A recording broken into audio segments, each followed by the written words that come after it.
Why do some people consistently achieve their goals while others fail? According to Harvard, only 8% of people achieve their goals. 92% fail. And the reason they fail isn't because they didn't write their goals correctly. It's usually much deeper than that. And while there can be tens of reasons why they don't achieve their goals, I mapped a flow of 3 main steps to help you achieve your goals this year, while being as resourceful as you possibly can. But as life-changing as it is, this flow is much simpler than you think.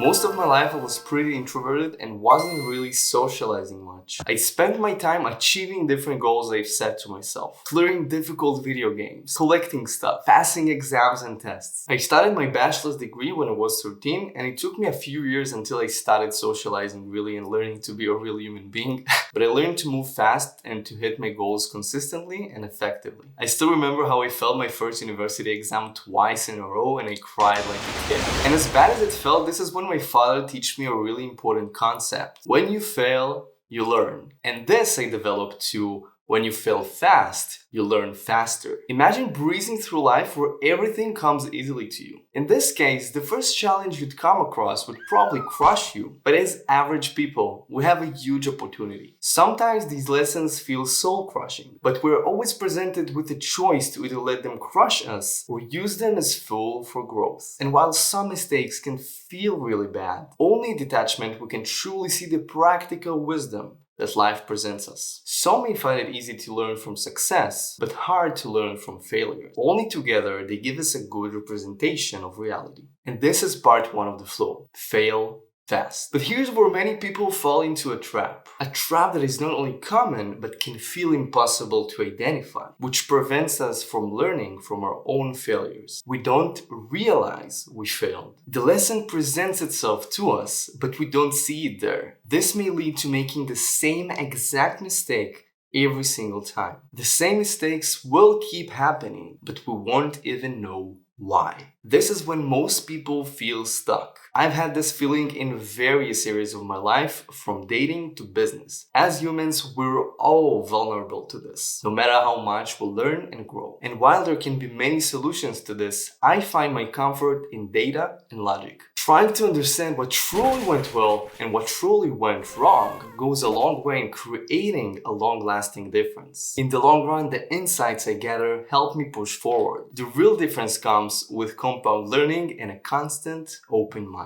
Some people journal, writing what worked and didn't every single day. Others talk to friends to reflect on their own actions. And some ask others for feedback. Do whatever works for you. As Marcus Aurelius, one of the greatest Stoic philosophers, said, "If someone is able to show me that what I think or do is not right, I will happily change, for I seek the truth by which no one was ever truly harmed." And that is the second piece of the flow. Identify lessons. And with that said, we have one more piece left to solve this puzzle. Ambition is a powerful resource, but ambition alone doesn't drive results. As a goal-driven individual, I used to let my ambition drive me crazy. Working every weekday, having no spare time, and unable to focus on anything else but my goals. This is no better than having no goals at all. Last year I found that the sweet spot is somewhere in the middle. The third part of the flow also works in synergy with learning, as learning from your mistakes helps you recognize the right efforts you need to focus on. After following your actions and measuring what brings results, you start identifying the key actions that really make a difference. And from those actions, you can use the 80-20 rule to find which 20% of actions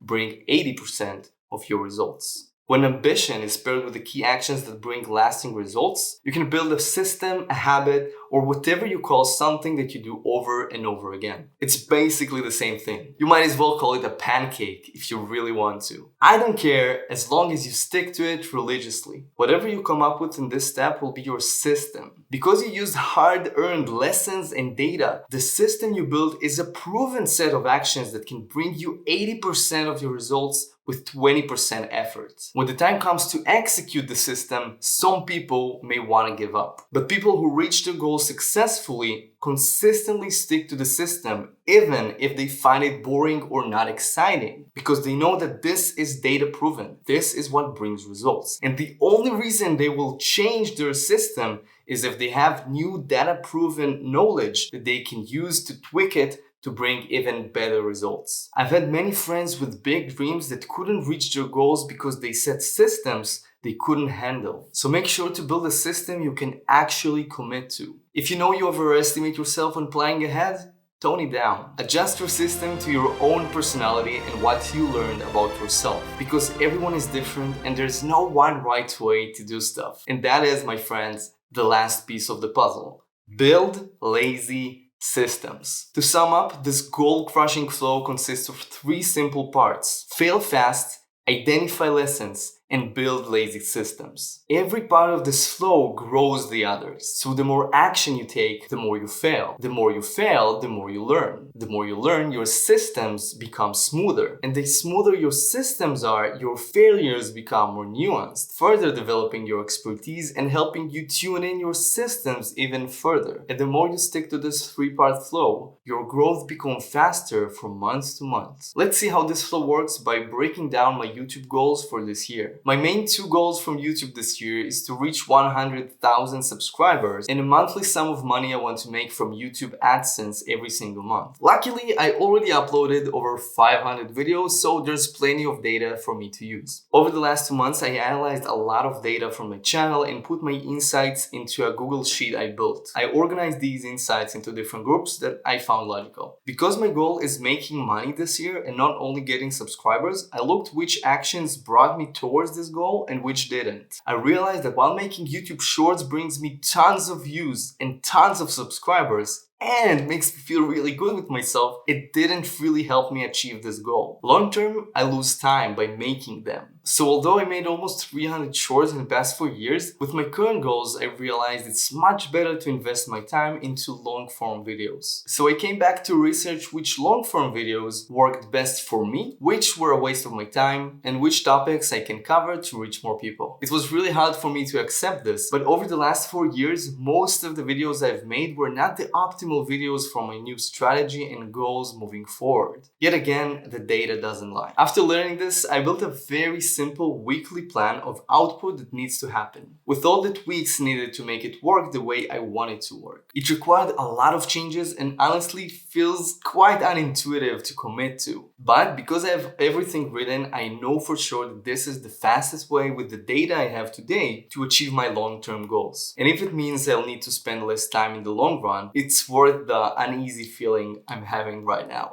So in the end, this is the system I have built. I'll make 2 weekly long-form videos, script or at least outline every video ideas targeting a wider audience, and monthly experiment with new video concepts. I created some spreadsheets to help me track my progress, and I'm still not sure that this is 100% right. And I'm committed to try things, learn from them, and tweak my system even further. Because for the data I have now, this is the best I could come up with. And it's okay not to do it perfectly from the first time. As long as we stay open-minded for new lessons and insights, we're good to go. Just start. It's important to remember that everyone has their own preferences. So always experiment on yourself. There's no one suitable system. It's our own duty to learn what works best for us personally. Don't look for shortcuts. Keep adjusting to yourself. And in the long run, everything will be fine.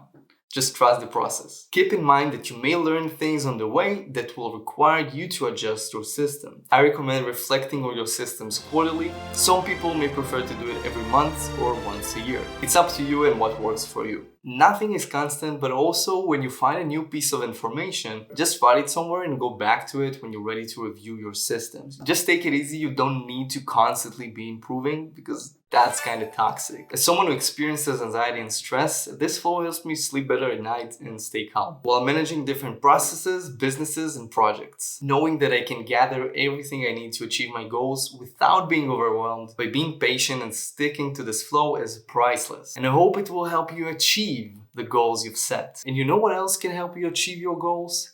Accountability. So comment below your goals for this year and good luck.